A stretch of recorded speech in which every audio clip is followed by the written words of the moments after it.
Assalamualaikum warahmatullahi wabarakatuh. Good morning class, how are you today? That I hope you are all healthy and happy. Today we are going to learn tema 8, peristiwa alam. Subtema 4, bencana alam. Now you can prepare your thematics book, subtema 4, bencana alam. Okay, students? Before learning, let's recite Basmalah. Bismillahirrahmanirrahim.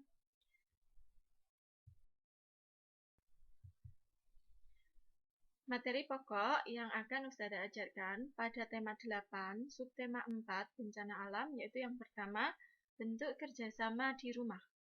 2, ungkapan terima kasih, tolong, dan pemberian pujian. 3, perbandingan suhu. 4, mengenal bahan alam dalam berkarya. 5, pengenalan aktivitas air.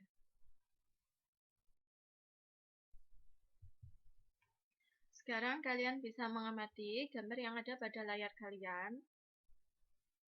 Gambar apakah ini? Menurut kalian, apa yang sedang mereka lakukan?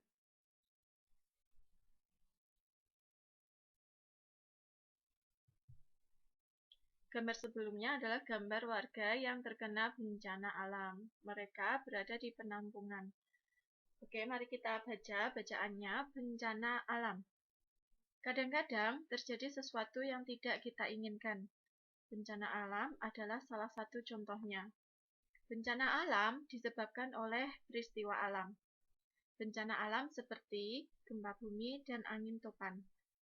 Namun, bencana alam bisa juga terjadi karena ulah manusia, seperti banjir dan tanah longsor. Manusia menebang pohon sembarangan. Manusia membuang sampah pun sembarangan. Akibatnya terjadi banjir dan tanah longsor. Bencana alam di Desa Sukamaju. Angin topan melanda Desa Sukamaju. Angin topan bertiup kencang. Rumah-rumah roboh dan atapnya terbang terbawa angin. Penduduk terpaksa mengungsi ke balai desa. Banyak bantuan datang ke Desa Sukamaju. Ini bencana alam angin topan ya. Bacaan selanjutnya. Ada yang mendirikan tenda dan membagikan selimut. Ada juga yang menyumbangkan makanan. Penduduk Desa Sukamaju mengucapkan terima kasih. Mereka berterima kasih atas bantuan tenda untuk tidur. Mereka berterima kasih sudah mendapatkan selimut. Mereka juga berterima kasih untuk bantuan makanan. Ya, anak-anak, apabila kita menerima bantuan atau kita sudah ditolong oleh orang lain, kita wajib atau kita harus mengucapkan terima kasih.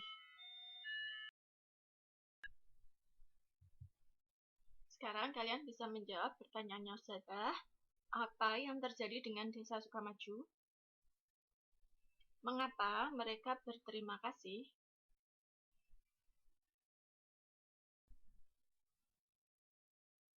Sekarang kalian bisa simak percakapan antara Siti dan teman-teman. Ustazah bacakan, yaitu mulai dari Siti yang pakai kerudung pink. Teman-teman, apakah kemarin mendengar berita dari radio? Ada berita tentang bencana angin topan. Bencana ini menimpa Desa Sukamaju. Saya belum mendengar berita itu, Siti. Terima kasih sudah menceritakan kepada kami. Apakah kamu mendengar berita itu, Dayu? Saya sudah mendengar berita itu, Beni. Desa itu kan dekat dari tempat kita. Apa yang bisa kita lakukan untuk menolong mereka?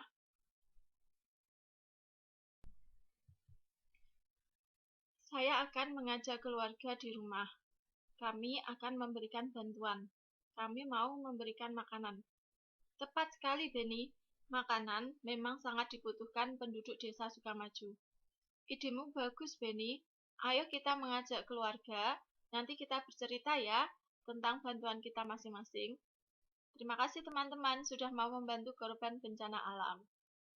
Sekarang kalian lihat tulisan yang ada di dalam kotak. Bencana alam bisa terjadi kapan saja. Bencana alam juga bisa menimpa siapa saja. Mari menolong orang yang terkena bencana. Benny menepati kata-katanya. Benny dan keluarga sedang bekerja sama. Mereka akan menolong korban bencana alam, bencana angin topan yang menimpa Desa Sukamaju. Sekarang kalian bisa perhatikan percakapan berikut, yaitu antara Benny dan keluarganya. Ibu, apakah kita jadi memasak makanan untuk korban bencana? Saya mau membantu. Makanan apa yang akan kita sumbangkan kepada korban bencana? Ibu, mari ku bantu mencatat bahan-bahan untuk memasaknya. Terima kasih Benny dan Tiur. Kalian mau membantu ibu. Kita akan bekerja sama menyiapkan makanan untuk korban bencana alam.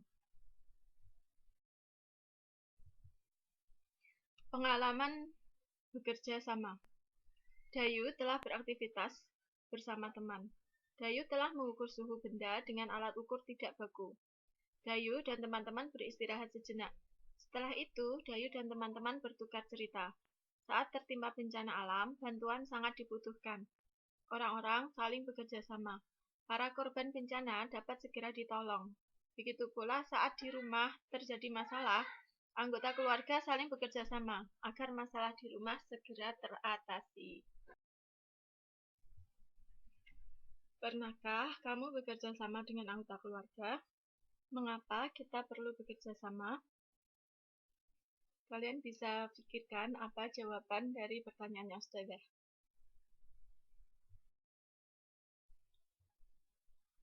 Cerita pengalamanku.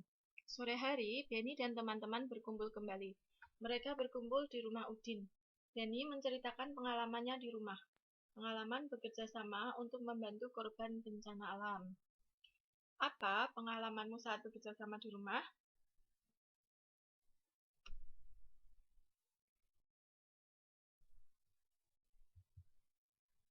Tetangga Udin adalah pengrajin tanah liat. Udin mengajak teman-teman untuk berkreasi. Mereka akan berkreasi membuat bentuk dari tanah liat. Kreasi itu akan dibawa ke Desa Sukamaju sebagai hadiah untuk anak-anak di sana, anak korban bencana alam. Sekarang kalian bisa mengamati cara membuat kreasi dari tanah liat. Itu ada salah satu contohnya. Yang pertama, siapkan koran sebagai alas, letakkan plastik atau papan kayu di atas koran. Basahi tangan dengan air. Ambil segenggam tanah liat. Tekan-tekan dan remas tanah liat sampai lembut. Buat bentuk yang kamu inginkan. Jemur tanah liat hingga mengeras. Membuat hiasan dari tanah liat. Siti ingin membantu korban bencana alam. Siti mengajak ayahnya ke rumah tetangga Udin. Mereka mau membuat hiasan dari tanah liat. Tanah liat dibentuk menjadi aneka rupa. Hasilnya akan disumbangkan kepada anak-anak korban bencana alam. Mari berkreasi membuat hiasan dari tanah liat. Kalian bisa mengamati contoh bentuk hiasan tanah liat berikut ini.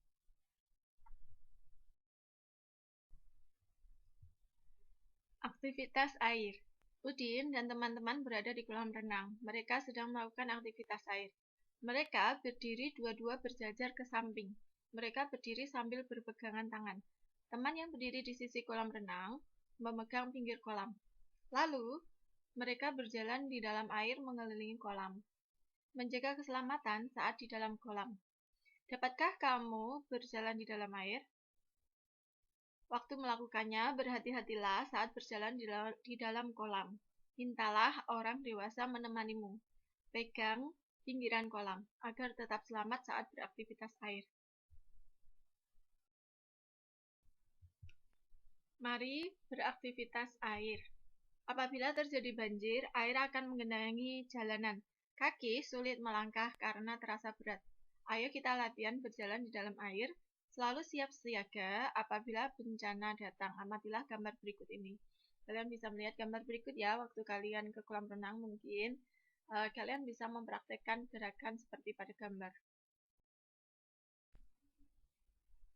Sekarang bacalah percakapan berikut ini. Lelah ya setelah beraktivitas di air. Lani, bolehkah saya meminta tolong? Memang lelah, tetapi hati senang. Boleh Dayu, apa yang bisa saya bantu?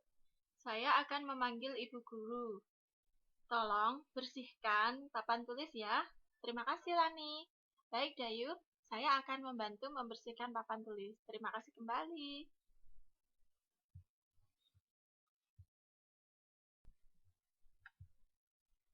Pernahkah kamu membutuhkan bantuan orang lain? Apa yang harus kamu ucapkan? Menulis permintaan tolong. Bencana alam dapat menimpa siapapun. Bencana alam dapat pula menimpa dirimu. Saat menghadapi kesulitan, kamu perlu bantuan. Mintalah tolong kepada temanmu. Ungkapkan permintaanmu dengan kata yang santun. Suhu panas dan suhu dingin. Usai bermain, Lani dan teman-teman kembali ke kelas. Udara di luar kelas terasa panas. Sementara itu, udara di dalam kelas terasa dingin. Lani ingat, semalam hujan deras. Udara terasa dingin. Siang ini sangat cerah. Udara terasa panas. Sekarang mari kita baca percakapan berikut ini. Udara hari ini sangat panas ya. Menurutku, udara hari ini cukup dingin. Lani dan Edo berbeda pendapat. Mereka merasakan suhu udara yang berbeda, walaupun pada waktu dan tempat yang sama. Bermain sambil mengukur suhu. Bagaimana dengan udara di tempatmu? Samakah suhu udara yang kalian rasakan dan mengapa? Edo lalu mencoba mengukur suhu. Mengukur suhu dengan alat ukur tidak baku. Edo memegang kursi di kelas dengan telapak tangan. Kursi terasa dingin. Edo lalu berjalan keluar kelas. Edo memegang batu di halaman sekolah. Batu terasa panas. Matahari bersinar terang, angin bertiup sepoi-sepoi. Siti dan teman-teman telah selesai mengisi bak penampungan air. Mereka kemudian beristirahat di aula balai desa. Dayu, kamu terlihat pucat. Apakah kamu sakit? Tidak tahu, Siti. Saya merasa lemas. Mungkin lelah setelah kegiatan tadi. Coba saya pegang dahimu. Wah, badanmu terasa hangat. Nah, anak-anak, apakah kita bisa mengukur suhu dengan tangan dan mengapa? Sekarang kita bisa menyimak percobaan suhu air. Bisakah kita mengukur suhu dengan tangan? Edo ingin membuktikan hal itu. Edo akan membuat sebuah percobaan untuk merasakan suhu panas dan dingin. Edo mengajak teman-teman ke rumahnya. Edo mengajak mereka mengikuti percobaannya. Teman-teman, ini petunjuk percobaanku. Saya akan membacanya. Tolong didengarkan ya, agar kalian tahu caranya. Terima kasih.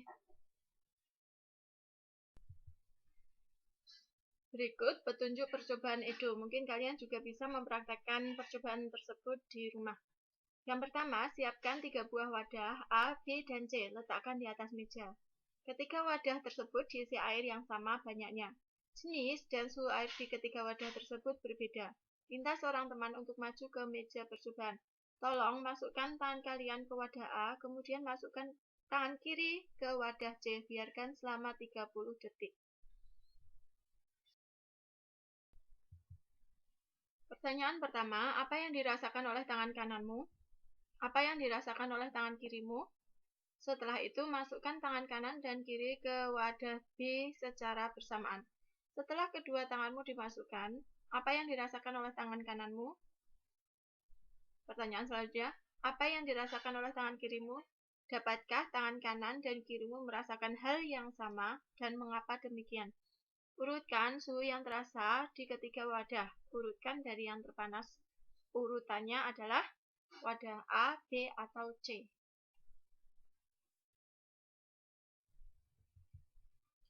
Alhamdulillah, we have learned thematic lesson, tema 8, peristiwa alam, subtema 4, bencana alam. Dalam materi tersebut, kita belajar tentang terima kasih, permintaan tolong, percobaan suhu, juga bekerja sama.